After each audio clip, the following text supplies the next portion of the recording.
Okay, let's say you want to start a church.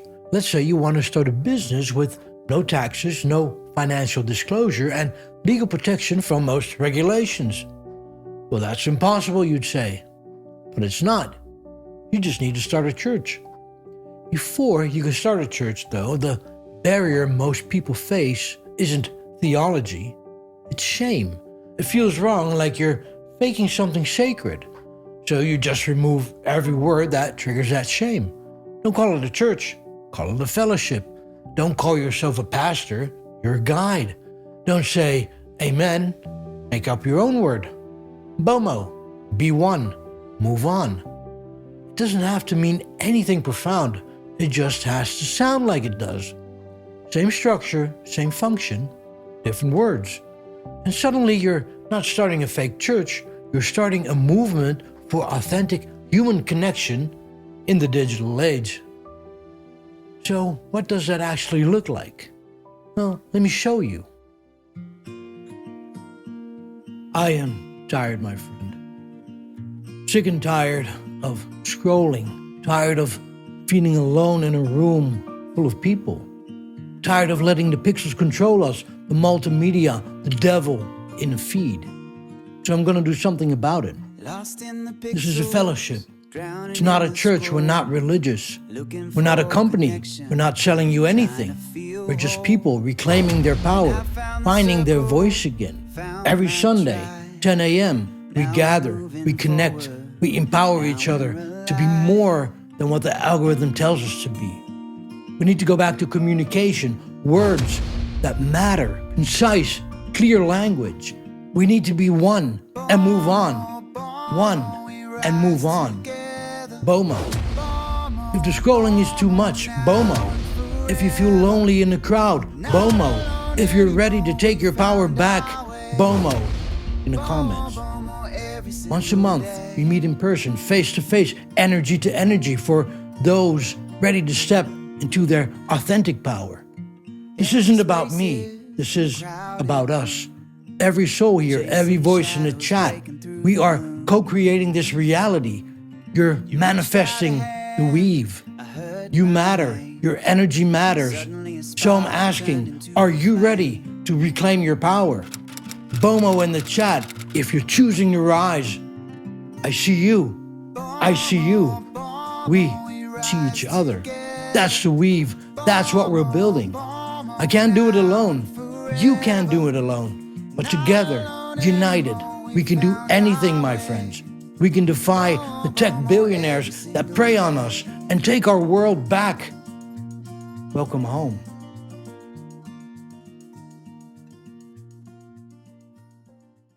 That took about 12 minutes to write. I never left this room. So what actually just happened? I'm tired of scrolling. Opening with exhaustion, a universal feeling. I connect within 8 seconds. We're not a church, we're not religious. I said this in the beginning. It's called preemptive objection handling. BOMO, the linguistic hook. Sounds profound, but it's absolutely meaningless. The devil in the pixels, the multimedia, a vague enemy that sounds deep but means nothing. Reclaiming your power, empty empowerment language. BOMO in the comments, that's the first call to action. You're just typing 4 letters, but psychologically you've crossed the threshold from viewer to member. So let's dissect what actually happened. A YouTube video is supposed to give you something. A bike repair video teaches you how to fix your bike. A comedy sketch makes you laugh. A documentary teaches you about history. But what did I just give you? A bunch of vague words. The weave, BOMO, anchoring. I made them up. They mean nothing. But more insidious, I created a problem that doesn't exist and offered a solution that you don't need.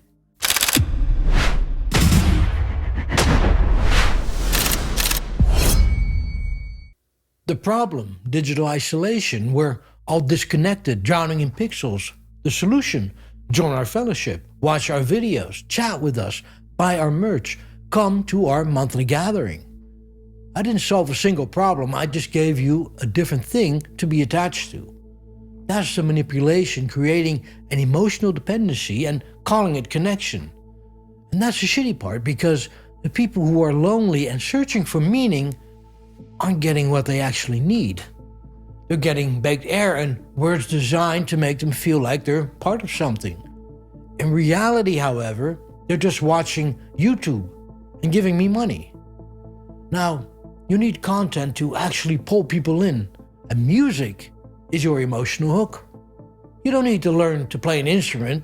There's AI now, platforms that generate complete songs from a single prompt. You type indie folk song about human connection and breaking free from the digital isolation. Hopeful and uplifting. Use the word BOMO in the chorus. 30 seconds later, you have a song complete with melody, instrumentation, and vocals. This is how that would sound. Lost in the pixels, drowning in the scroll, looking for connection, trying to feel whole. Then I found the circle, found my tribe. Now we're moving forward, now we're alive.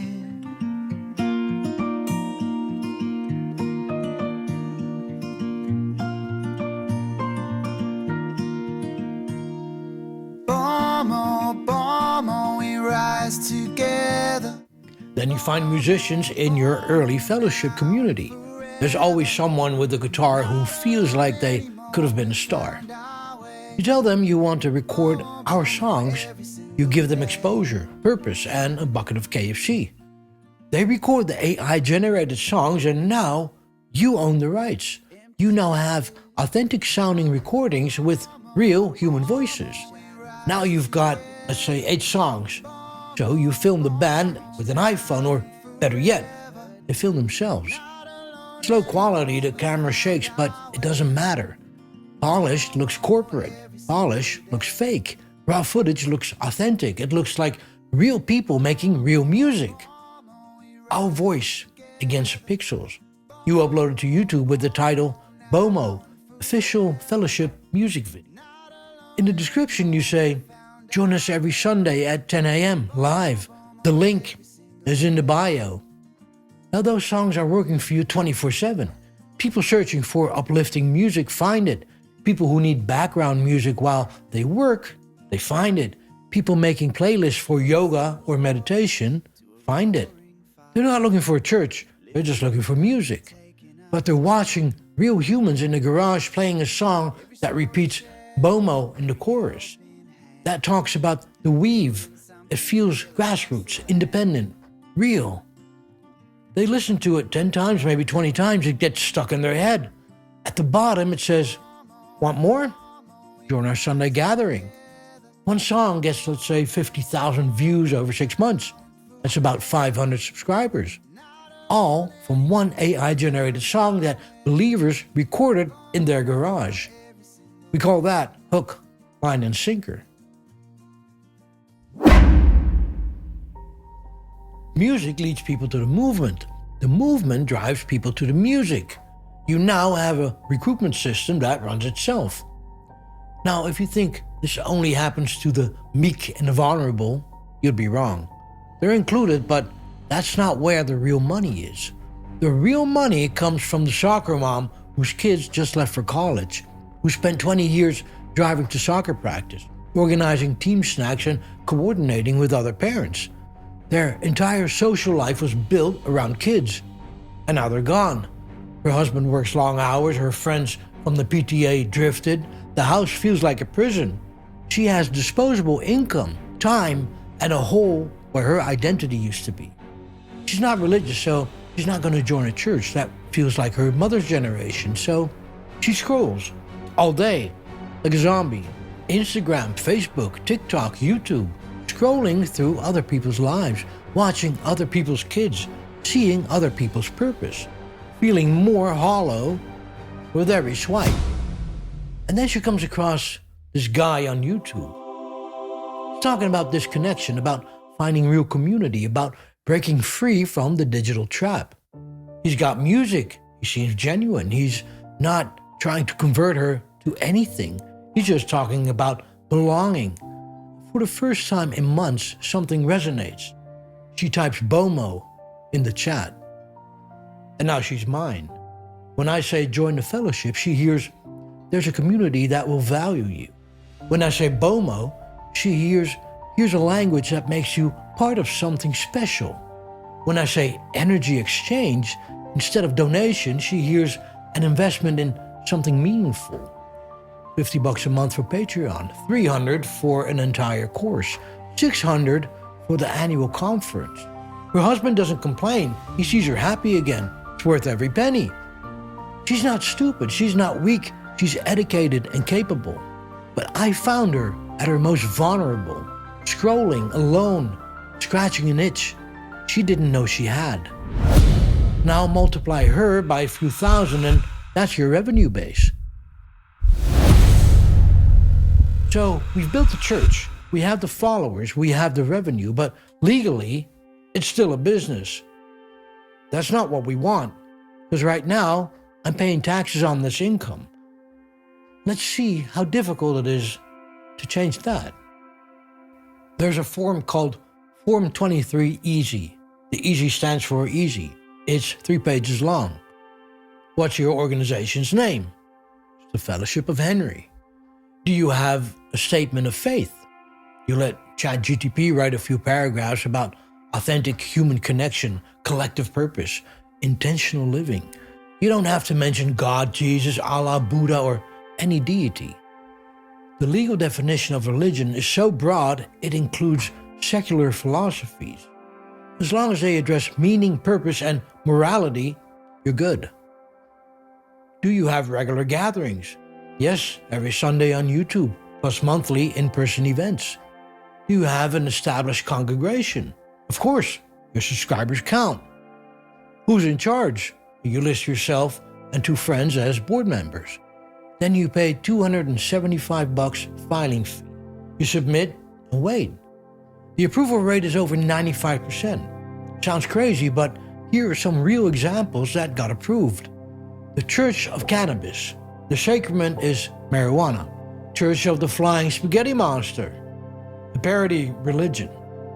John Oliver's Our Lady of Perpetual Exemption, a satirical church created by a comedian specifically to mock televangelists. If a parody church gets approved, your fellowship stands an excellent chance. 30 to 45 days later, you get a letter. You're officially a tax-exempt religious organization. Now overnight, everything changes. You no longer pay taxes on income.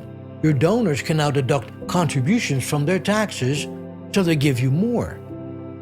If you buy property, it's exempt from property tax.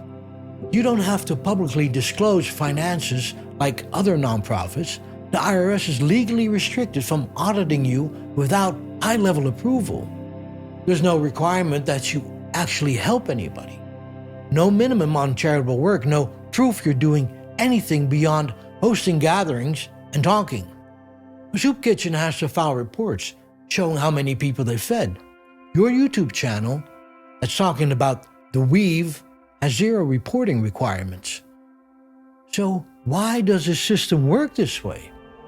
That's because the system was designed in the 1950s for a very different world. Back then, churches were physical buildings in communities. Revenue came from collection plates. There was social accountability. Now a church can be a guy with a camera in his bedroom. Clergy can be defined by subscribers, and revenue comes from Patreon, super stickers, and merchandise. The law hasn't changed, but the technology has, and that gap creates the opportunity for exploitation. I think it's important to state that most churches are legitimate. Small community churches are doing good work. They run food banks, help their neighbors, and support their community. But the system treats a 50-person congregation in a school gym the same as a multi-million-dollar media operation. Both get tax exemption, both get privacy, both get protection. That's the problem. And once you're a church, the revenue possibilities explode. You can now run bingo games, raffles, and casino nights with minimal regulation because it's classified as charitable gaming. I can train community guides. They pay me $200 for a certificate. Now they're ordained through the fellowship. they can perform marriages and burials, and they kick up a percentage to me.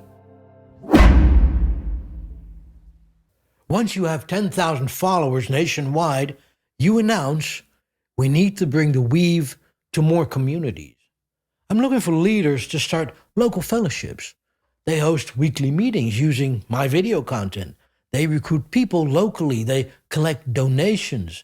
And they send 25% back to headquarters. This is multi-level marketing. Recruit leaders. They do the work. They send the money up and frame it as spreading the mission. Those local leaders believe in the fellowship. They think they're doing something meaningful. In reality, just unpaid labor lining my pockets. These revenue streams are all legal. Churches do this every day. The problem isn't that these income sources exist. The problem is there's no real oversight to distinguish between a church running a bingo, funding a homeless shelter, or a church running bingo to fund the founder's lifestyle. Both look identical, both are legal, both are tax-exempt. And this isn't theoretical, it's happening right now at a massive scale. Kenneth Copeland, a televangelist, is worth about $400 million. He owns multiple private jets, all registered to his church and thus tax-exempt.